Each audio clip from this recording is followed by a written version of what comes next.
Hello and welcome to the Global Dialogue. I'm Shereen Bhan, and today we're in conversation with the global CEO of Hitachi Energy, who's found his way back to India for the inauguration of their new plant in Bengaluru. Claudio, always a pleasure. Many thanks for joining us here. The last time we spoke was in Davos, and it's good to see you here in India. Let's start with that, Claudio. You were here to inaugurate your new plant in Bangalore. Take me through the strategic importance of India, especially in the global context, for Hitachi Energy today. Well, first of all, thank you for having it. It's great to be back, and it's great to be back also, in a more kind of a normal engagement with meeting people, customers, partners, and it was an opportunity for me to participate in the opening of this important factory. It's yet another step for us to make sure that everything that is needed from an energy transition standpoint on the technology side, and particularly when it comes to the grids and how to manage the power quality, how to manage those resources, renewable resources particularly, deliver the electricity at the quality, at the location, and at the time that is needed, with more and more electrification coming on board with electrical vehicles, with industries electrifying to clean up the processes as well. All of that, it's at the center of what we do now in this new factory, which is power quality products and components and systems, all the way from low voltage to ultra high voltage. It's great that we have all those competence here in India as well. And the importance of the market in India, everyone of course sees the importance and the relevance because of the size, because of the growth opportunity, because also of the competitiveness of this market. But for us, it's even more important strategically to support the global growth. We have, out of 40,000 people that we have globally, 5,500 are here, and about half of those are supporting the global growth from an engineering center standpoint, from a manufacturing capacity standpoint as well. And what is also very important for us is that in this energy transition, India understands well all the components, not only the generation side with renewables, with future of hydrogen, hopefully green hydrogen, electrifying the demand, but also understanding what the grid needs to, how the grid needs to evolve in order to cope with that complexity. So let me link those two aspects. One, the growth story that you spoke of, and then the energy transition. What's the sense that you get from your team here in India about the kind of opportunities that you see along the road? What is the order book position at this point in time? How strong is it looking for you? What's the visibility? So the pipeline is strong. It's strong in India as it is strong globally. As I share with my team, I've been in this part of the space for a couple of decades. I've never seen such a strong, consistent tailwinds from a demand standpoint, all driven by the same rationale, by the same purpose of addressing that carbon footprint and driving that energy transition and accelerating even that energy transition. So across the portfolio that we have, we are now seeing good tailwinds across also the markets, and certainly India, it's one of those. At the same time, we all know that we also are facing quite some headwinds on the supply side that we need to also focus on to manage, mitigate those risks, long lead times, and so on. But altogether, the combination of, once again, that mid to long-term perspective of having the commitment from countries like India to deliver that net zero, and our commitment from an innovation standpoint, from a technology provider standpoint, to really help partnering with our customers, with all the stakeholders, to help accelerating that deployment. One of the concerns, and you spoke about some of the supply shocks that the market is facing today. And I remember we spoke about this as a concern when we were in Davos as well, on account of what's happening between Russia and Ukraine. 6 months and the war continues now. And that is impacting the way that Europe consumes energy. Who would have thought that we would see coal coming back on stream? But that is a reality, at least in the short to medium term, that one is having to contend with. How do you see this impacting the transition? You said that so far there's been no impact on demand. But do you believe that at least in the short to medium term, this is going to derail things when we talk about the energy transition? It might. In one or the other occasion, it might delay decisions on investments. Some of the players will have to reprioritize to address the short term. And of course, the short term in certain cases might be how do we go through the winter? And that, of course, is something that from a social perspective needs to be the priority, making sure that everyone has what it takes to go through that. That said, I don't see anyone deviating from the long-term goal. And if anything, particularly in Europe, there is a clear, cohesive view and consistent approach and messaging across the industry, also through the stakeholders, government, that we should not jeopardize that journey that we're in to decarbonize the energy system because of the short term. We'll have to manage priority on the short term, but the long term remains intact. Absolutely, and I think what is very evident, whether it's Europe or the US or, of course, even India, the impact of climate change is visible and is evident for all to see. But I just want to stress a little bit more on the short to medium term. And you said that this is going to be something that governments, policymakers, organizations like yours will need to manage. Now, what does that mean in terms of changes? Anything specific that you're doing differently to be able to mitigate the risks and the challenges that come up in the short to medium term, especially through this winter that is approaching? Yeah, absolutely. One concrete example is, for instance, in our supply chain, some of these shortages that we are facing in terms of electronic components, whether it's microcontrollers, microchips, and so on. We used to get them through a supply chain that was well equipped to manage that.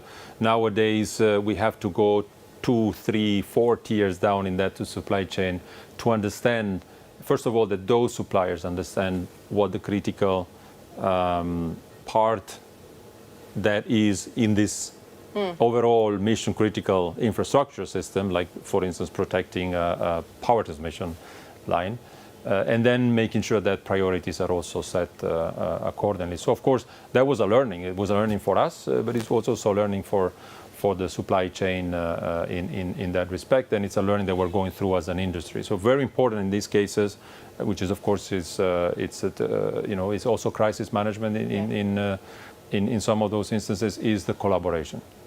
So as much as I've been communicating also during our events in Davos that there is no way that we can address this, the scale and the speed that we need to deliver those commitments on net zero if we work the way we used to work in the past as silos. We have to be able to collaborate horizontally, and even more so now to manage this crisis. So as an industry, we need to look at this cohesively. We need to look at what is it that we can do entirely as an industry to navigate through the short term and then take those learnings to hopefully accelerate even further the long-term commitment that we have on decarbonizing. Right. Let's move back to India then and talk about the Hitachi Energy ecosystem. You talked about this new facility that you've set up with an investment of about 100 crore rupees, I'm given to understand. You have the facility in Chennai, which is supporting your engineering services as well. So 5,500 people is what you currently have. Given the opportunity that you see here in India, not just to address the domestic market, but for India to be able to address global growth and global demand for you, what kind of future investments will you need to make? Well, for sure, we will continue to look at investments to localize further. Roughly, if you look at the entire portfolio that we have globally as Hitachi Energy, 80% is already localized. The last step in that was what we inaugurated yesterday on the power quality. But of course, there are other parts of the portfolio and technology that we continue to invest on globally. And because, as I was saying before, India, it is today already a central part of our global strategy, but even more so looking at what we need to deliver for that energy transition, for that technology to be deployed, India will become even more important in that role, playing a role to help supporting this growth on global scale. We're looking at what is it that we do today to make that 80%, maybe 100%, but also expanding around that portfolio, expanding, as I call it, at the edge of our core, which is the grid, because we need to better understand the needs of our customers when they electrify transportation, when they electrify their processes on the industry side. We need to better understand also these complementary sources of energy, clean energy, such as hydrogen. And we're working on that globally, but certainly looking more and more into how India can contribute to that global growth and that transition. So what would the opportunities on the edge of the grid look like for you here in India? And you spoke about some of the emerging technologies. I mean, India has also launched a green hydrogen mission. We've got the first installment of that being released by the government. There are several large conglomerates who've already put together their plans of entering this space. Are you in active conversation with anybody here in India to take the green hydrogen story forward? We have announced just recently a partnership and signing a memorandum of understanding in Europe in a venture, H2 Green Steel, that will develop technology leveraging green hydrogen to produce green steel. And of course, we're there not for the process of the hydrogen nor for the producing steel. That's not our core competence, but our core competence is to make sure that we understand what we need to do to integrate that generation and that production into this electrical energy system of the future. And then, of course, we took that first step in Europe, but we're looking forward to expand that. And there is no doubt that in India, all those components are being looked at, but also factored in terms of commitments, investments from the government, from all the industry, and we certainly want to be part of that. But again, thinking about India as part of this entire global opportunity. We'll head into a short break and return with our conversation with the Global CEO of Hitachi Energy on the Global Dialogue.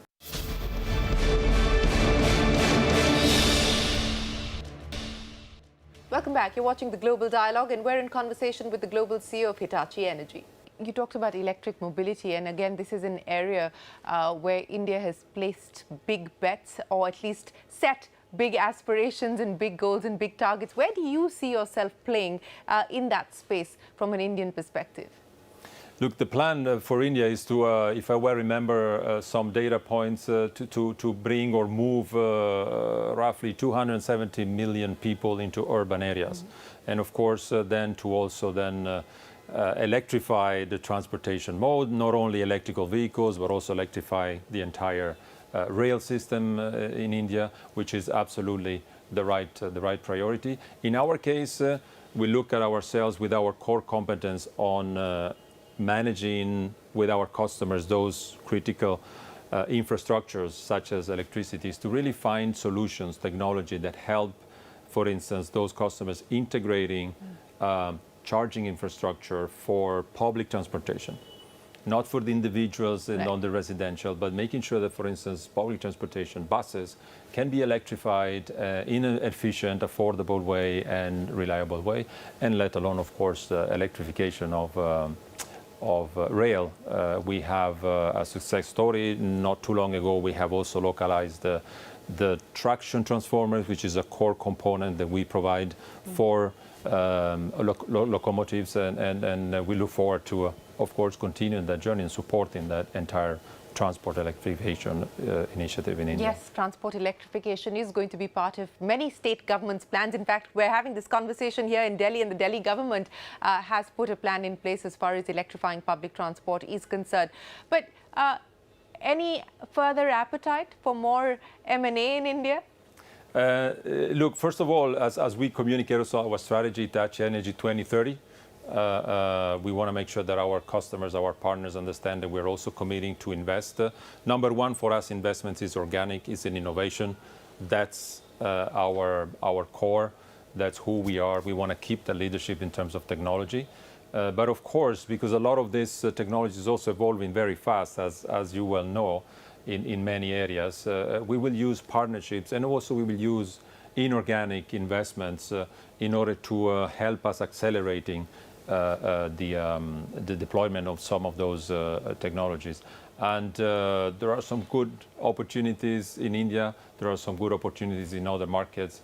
As soon as we will know more, we will be able to share more with that. But once again, for us, India is at the center of that growth. And what is really that I'm really excited is to see that there is one differentiator that has been there for a while, and even more so in India, is the availability of talents. There is a talent pool, also specifically not only on the digital side, and everybody is well aware of that, but also on this energy transition. There is a talent pool for power system engineers, for people that can combine digital and energy technology and help us in innovating for India and for the world.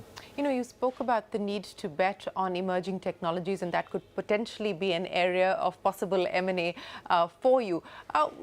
Take us through where you believe the gaps lie today. What looks exciting from a potential of being able to scale those technologies up? What will you be looking at?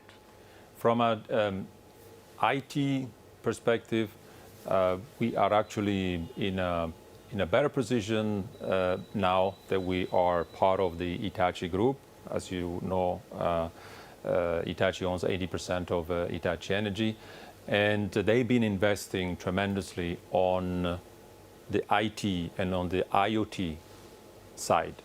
We come in from an energy perspective on the OT side. We have a lot of what it takes on that one, but we now have our partner right with us that has the scale, the capabilities, the global reach to support that digitalization together with our customers. And of course, the more we learn how to work together, the more we learn what our customers need in that digital transition, in that digital transformation journey, and the more we see the opportunities then again to develop together with them organically and potentially inorganically some areas. Once again, for us, the inorganic path is really bolt-on. We want to make sure that we focus our efforts on adding that part of the technology that will help us creating a stronger, better solution, faster, and of course more efficient to our customers. Let me end by asking you about the near-term risks and challenges that global CEOs like you are faced with. Inflation, decadal highs across the world at this point in time, whether we talk about the US, Europe, UK, not that bad in India at this point in time, but certainly a cause of concern. Commodity prices, again, we don't know how long they're going to continue to last at the levels that they are, but the expectation is that it is going to continue to be tight when we talk about supply. And then the big R word, the fears of recession across several major economies. As a global CEO, how do you map these three risks today? As you say, look, as I was mentioning before, while we are looking at all the opportunities and all this tailwind that I was mentioning, particularly in our space because of the energy transition, because of the long-term commitments on decarbonizing, the combination of all what you mentioned, I have never seen that coming in with such a strength and across all the sectors, across all the geographies. It's a challenge, and some of us, I'm old enough to go back and try to remember what we did in some of the inflationary periods that we had in the past. But many of us out there have not seen that. So it's for instance, inflation at 10% in the UK. It's something that many of us have never dealt with, and it's something new. Variability and unpredictability, on uncertainty on commodities, not only the cost and the price, but also the availability, the lead times that are longer than what we ever expected. All of that is something that we need to deal with, and what we need to do is to make sure that we learn as fast as we can how to deal with this new environment, and ensuring that once again we do this not as a silos. I won't be able to solve with my team many of these problems. Take the example of the power electronics components, shortages and so on. We have to go all the way throughout the value chain and collaborate with everyone in every step in order to make this work. And we do more and more of that also with our customers and with the broader stakeholders. But what does that mean in real ways in the near term? Does it mean a pause as far as expansion plans are concerned, investment plans are concerned, hiring freezes? Given the fact that there's an uncertain environment that you are faced with today, does it change business strategy in any form or fashion? Does it put things on hold or pause for now? You will always have one of the other projects that we will have to put on pause because the assumptions are not and the parameters are not in line with the decision we made under certain different conditions. But if you, once again, overall, I think we are in a lucky position because we have the demand supporting. So we are in a growth pattern. We are hiring in India. We're hiring globally. We're hiring talents and engineers that will help us in delivering all the commitments that we've been making to our customers and the trust that our customers have put on us. But at the same time, we need to be careful. We need to be selective.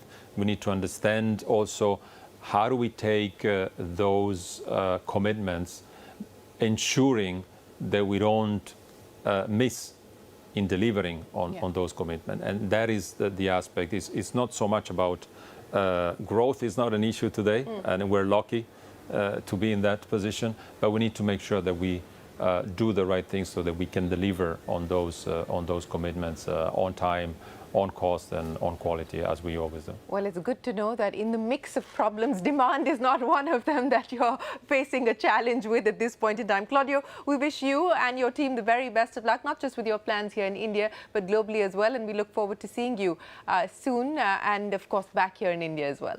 Thank you so much for having me and for your time, and look forward to be back in India soon. Appreciate your time. On that note, it's time for us to wrap up this edition of the Global Dialogue. From all of us here on the team, goodbye. Thanks for watching.